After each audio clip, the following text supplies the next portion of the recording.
Welcome to the AI Chat Podcast. I'm your host, Jaden Schaefer. Today on the podcast, we have the pleasure of being joined by Bradley Metrock, who is the CEO of Project Voice, which provides content and community around conversational AI, and a general partner of Project Voice Capital Partners, which is a venture capital fund which invests in top-tier early-stage conversational AI startups.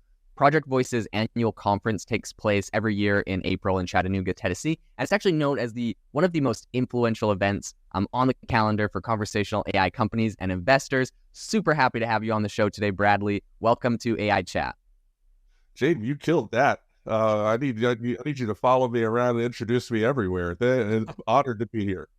Well, you've done some pretty cool things. What I would love to kind of kick this off with is, I give a brief intro, but tell us a little bit about how you got started with Project Voice, how you got started with Project Voice Capital Partners. Was that like an extension after the fact or before? What's the kind of story and journey to being CEO and working on these two different spaces?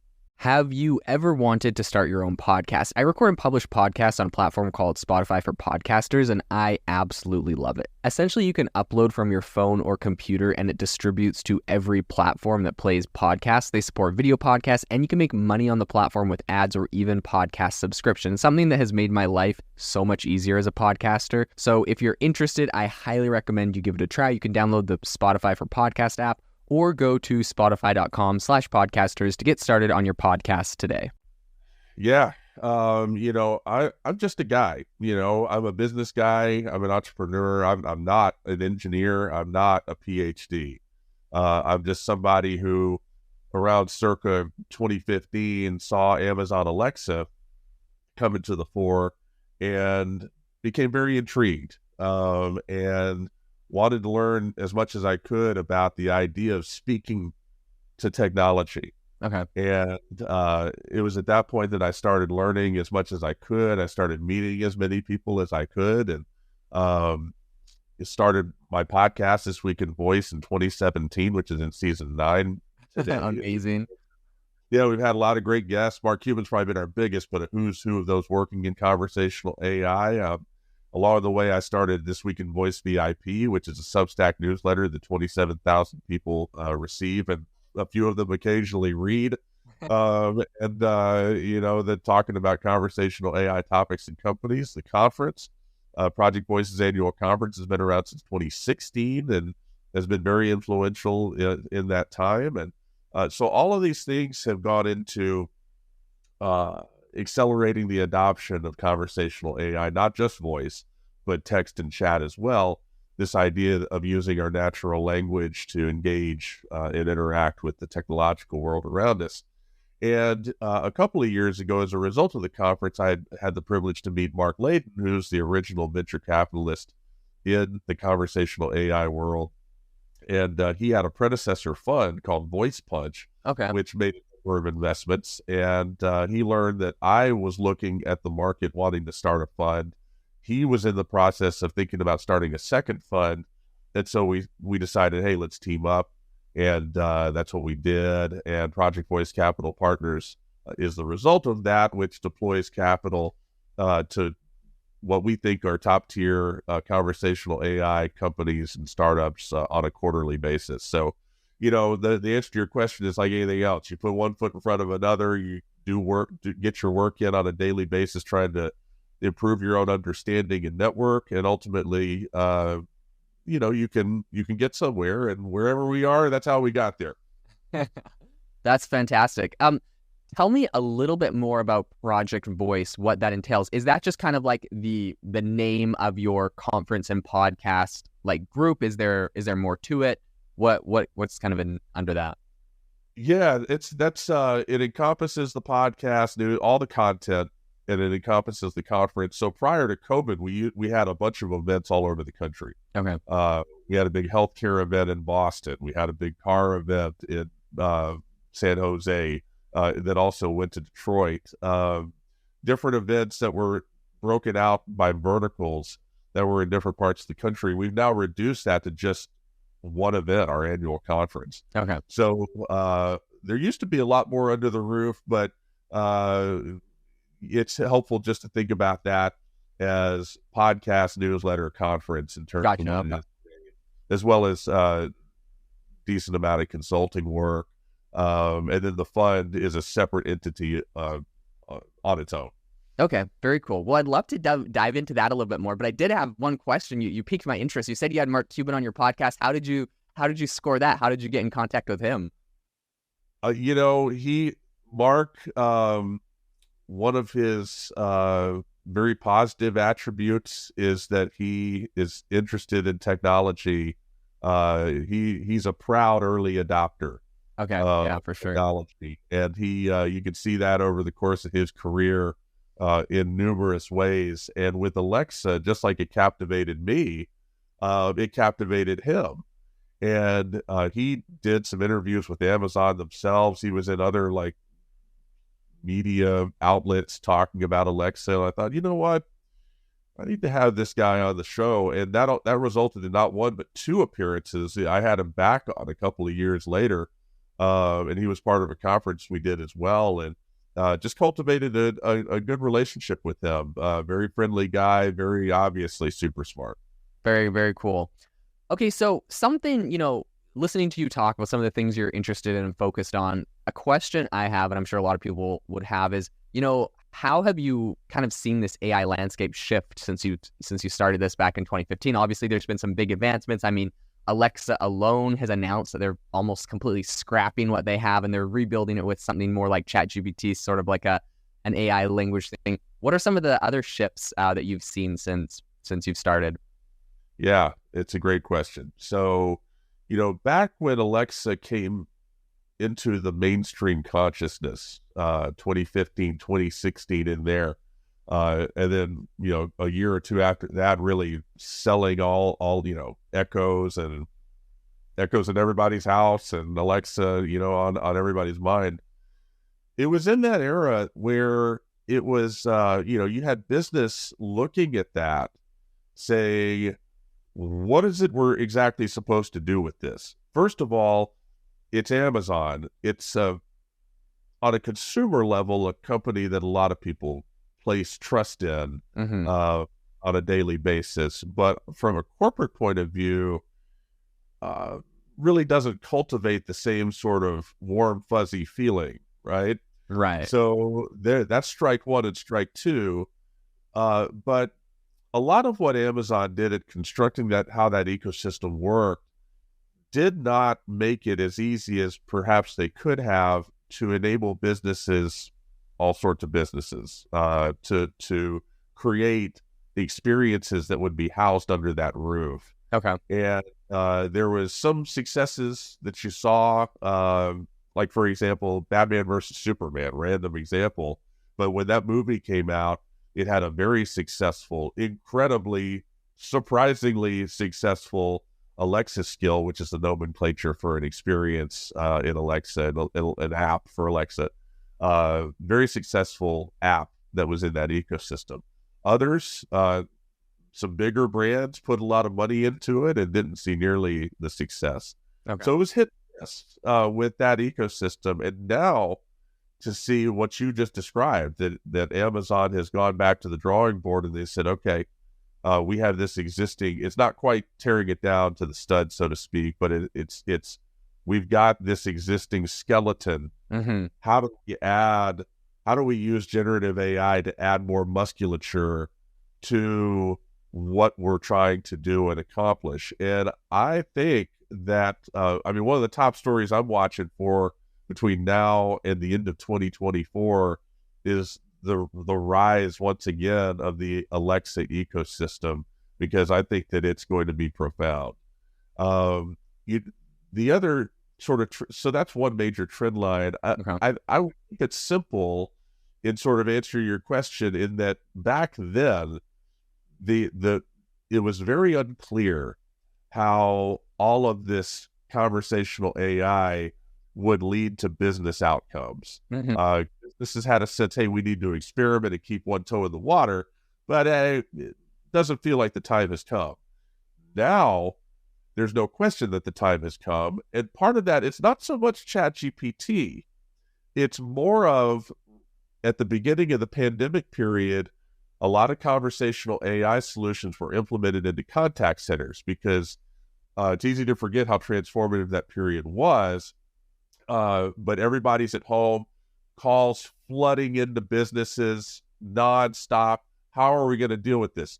Conversational AI was the answer. Right. And that was the first moment where it became crystal clear, unambiguously, that beyond debate, that conversational AI can lead to a positive in the black ROI for almost any type of business. Yeah. And it's only progressed from there.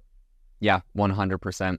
Yeah, it's so fascinating to see some of those shifts and changes, and obviously it's been really big. One question I would have for you, right? Because you kind of have these two sides. You have kind of like the conference and podcasts and media kind of side, and then of course you have the venture fund side.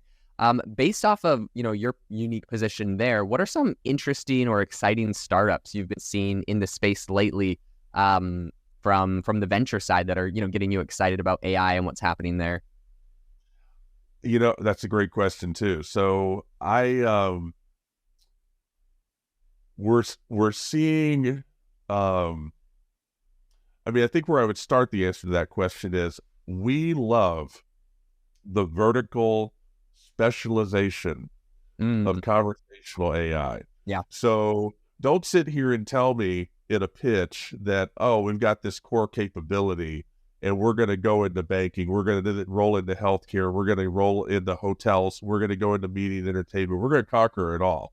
Stop it. Yeah. That's been, like that. I stopped listening to that 2 words out of your mouth, and trust me, that's been tried. Yeah.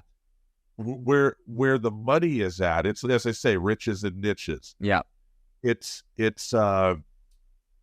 the nature of this technology is, it's so complex, it's so human, that the only way you have a chance to be successful is to dive into a specific niche. And for example, we in the second quarter of this year, we invested in a company that is specifically applying conversational AI into the financial services, investment banking, like private banking space. Yeah. Okay. And using a lot of different tools to make it easier to manage customer service, broadly speaking, in that specific context. Yet, could their tools be useful to help manage corporate prisons? Sure, they could, but they're not, because they're focused on this one area, and that discipline is really important for this technology,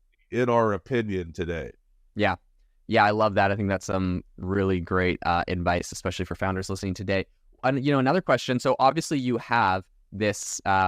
You really are looking at people that are going into specific niches and what they're doing. What are some other factors that you consider important when you're making investments and looking at these AI companies?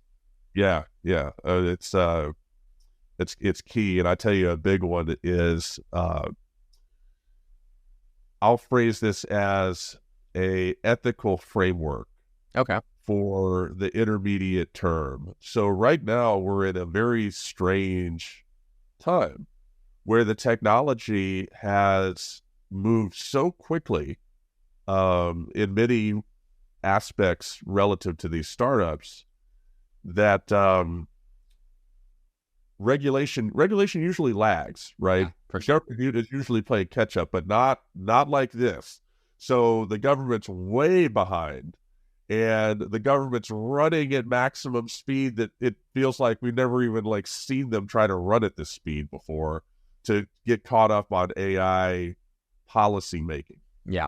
It creates a lot of volatility. It creates a lot of uncertainty. And with what you look for with startups and the entrepreneurs who lead them is, it's okay to not have the answer, because no one knows what regulation is going to come down the pike and what it's all going to end up meaning. But you better be studying it, and it better be very clear that you have at least a reasonable baseline of knowledge on this front, because your entire company could cease to exist should the ball bounce one way or the other. Or it could be the entire opposite, where you now have a tremendous new opportunity if something is to shake out in a certain way or not. So ethics, policy making, how a startup looks at that today is more important than usual.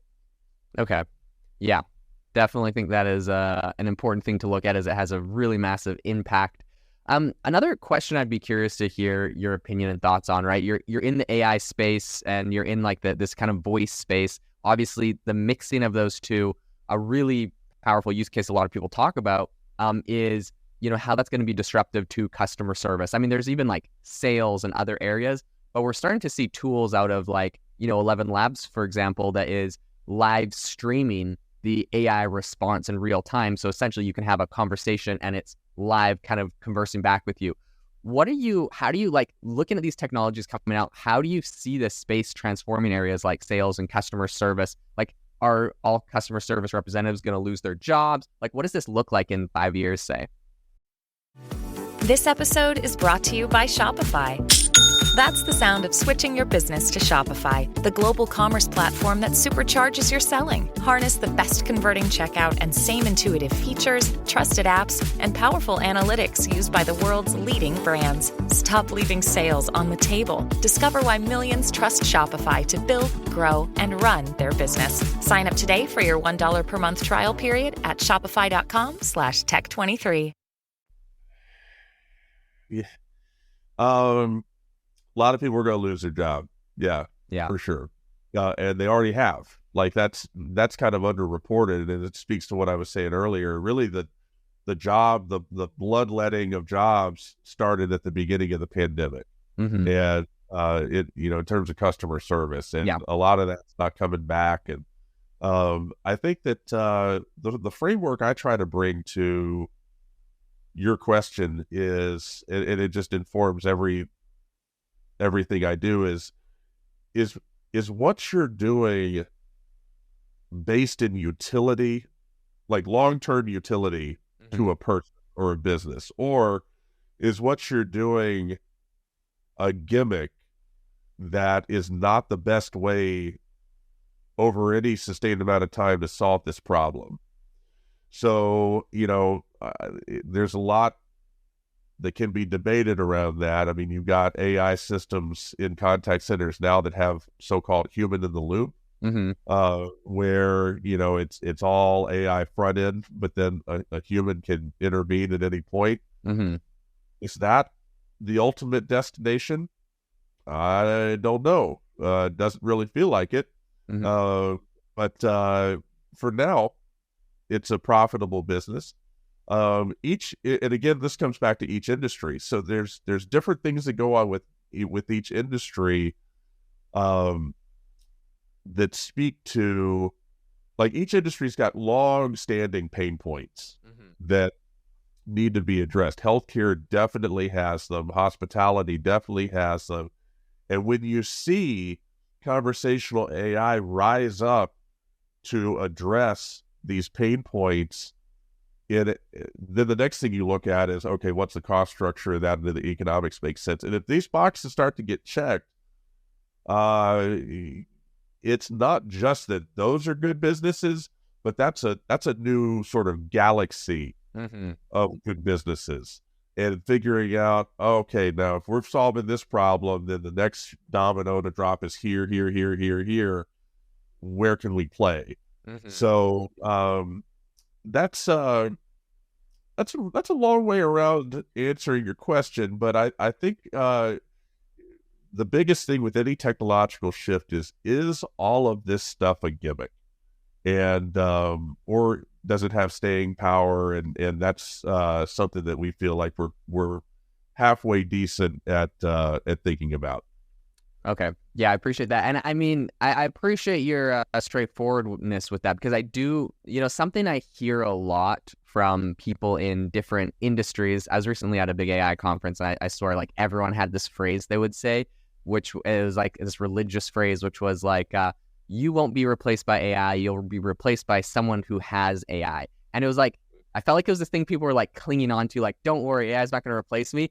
And like, while maybe that's true in some cases, I also feel like sometimes we have to be honest and say, like, a lot of what people do will be replaced by AI, like sales, customer service. Like, I don't want to be the bearer of bad news, but like I've seen some really incredible startups in technology that automate that to a very high level. Even with human in the loop, that means there's only one human needed now instead of 10, right? So I think sometimes it's important that we're kind of honest where that's going. A question for you in this kind of space is like, what jobs or areas do you see as being very difficult or impossible to replicate with AI? I mean, originally, if you had have asked me 5 years ago, I would have said art, music, movies. AI will never do that. It can automate all the easy little calculation tasks. It feels like that's completely flipped. It had a lot of problems with calculation tasks. I know they're getting better at that. But it's like phenomenal at art and, image generation, and video is kind of the next frontier with that. In your mindset, like, where are the next areas that, this is coming for, and what are some areas that are a little bit more resilient?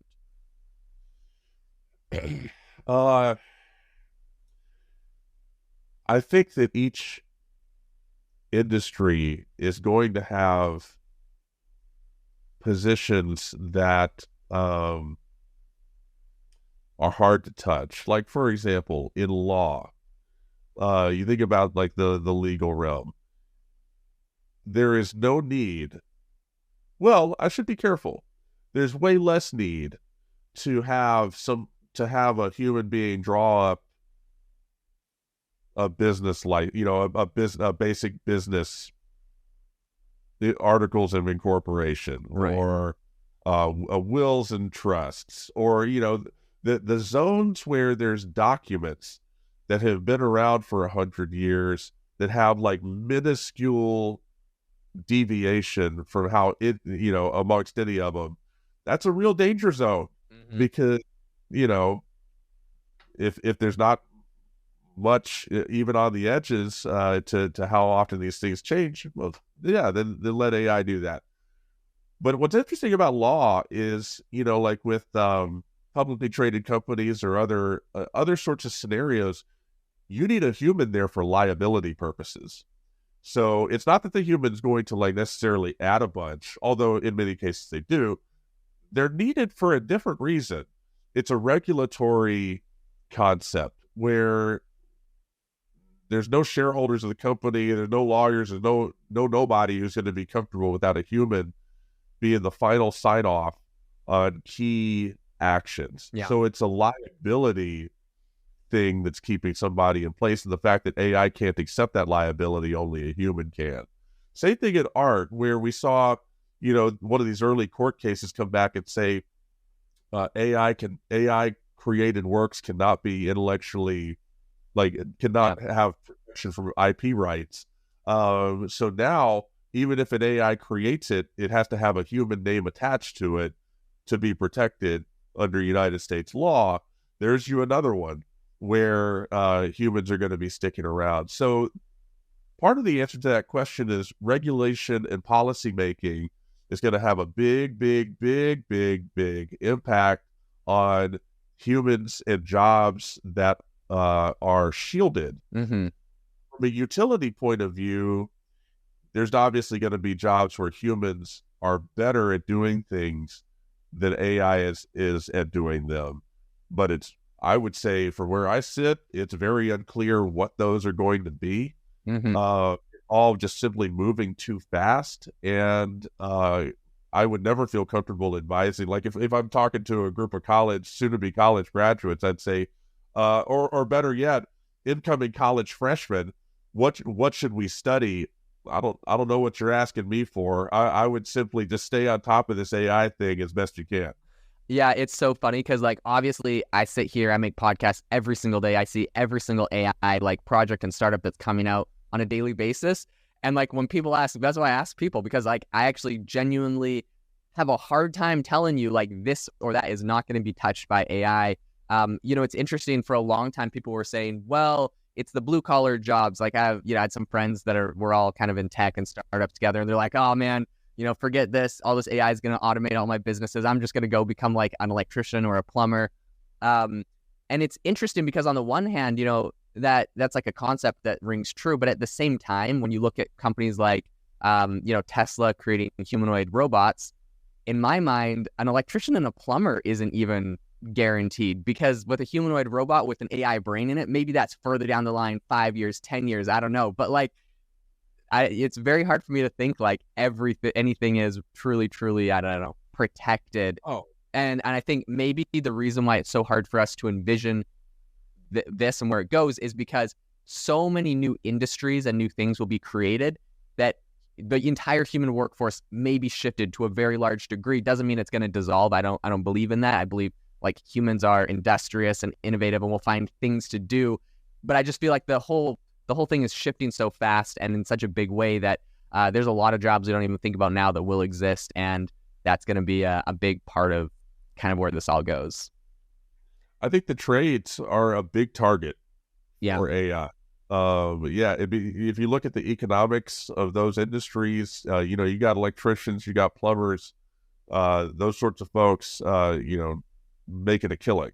Yeah. And that's a golden opportunity for AI to swoop in and at minimum bring down that cost structure and change the way the pricing is done of those sorts of things. Also, there's stuff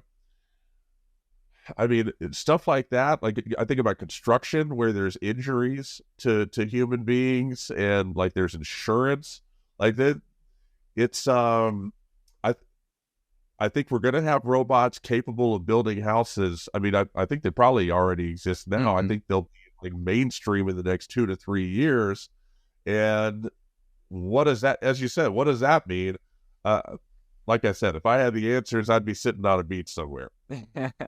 Yeah, no, it's so fascinating to think about. I was just talking to a guy the other day, and he was telling me, he just got a job as a pipe fitter, and he's like, yeah, like brand new, just started my apprenticeship year 1 a week ago, and like instantly my salary is like $95,000 a year. First year apprenticeship, he's like, it's a 5-year apprenticeship. By the time I'm done, I'll be making a killing. And I'm like, amazing. But at the same time, like you said, those areas where there's very high costs and like high liabilities, if someone gets injured, it's going to make a lot of sense for that stuff to be automated by robots. Even, like delivery drivers, like, everyone in the news is talking about how much UPS drivers are making. Well, we have like, self-driving cars coming very soon. It's not far-fetched to think a little robot's going to drive out of the back of that thing and go drop a package off at your front door and zip back in and off it goes, So it's going to be very interesting to see how a lot of this is evolving. One thing I would ask you is, based off of your vantage point, what is one piece of advice you feel like you could give to investors looking at AI startups, and then on the flip side, to entrepreneurs that are currently building in this space? Maybe a piece of advice for each that you think could, in general, help the industry. That's a good question. So, for the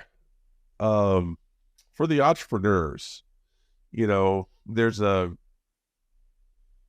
tendency that we're seeing now with AI, anything AI related, even if it's a startup that doesn't involve AI, we're going to throw AI in there, right? To make it sound better than maybe it is. Yeah. There's a real lack of humility around endeavors, corporate startup endeavors, to deploy AI in meaningful ways. And I think that entrepreneurs, it's not a technological piece of advice, it's a personality piece of advice. I think that entrepreneurs and startups would be well served to bring their attitude down a peg and approach AI with humility. Because as quickly as we have arrived at this place where AI is what everyone wants to talk about, it's having real and tangible impact with a lot of more real and tangible impact to come. We take a look at entrepreneurs. We just assume your technology is going to work. You're not going to get through the door to talk to us without it, being at some sort of baseline level. We're looking at you. And do you have what it takes to go the distance? And humility is part of that equation all the time. That, certainly for what we look at. And on the investor side, I think, the corollary there is you want to see, you're not going to see entrepreneurs for the most part who are second, third, fourth repeat serial investors with AI. Like, that's a liar is what that is. So it all comes back to, are there things in that management team or even the CEO's profile that suggests that they can deploy AI in some sort of disciplined niche way? Yeah, that's a great starting point. And then from there, do they have the human skills to take it further into where it needs to go? Because we live in a time today where, a lot of the management approaches, say from the 70s and 80s, or even you go back to like the 50s, that's not going to work. So you've got to be able to have some evolved management skills that you bring to the table. And that's, no matter how it is you're looking to play in this area, it's important to have that top of mind.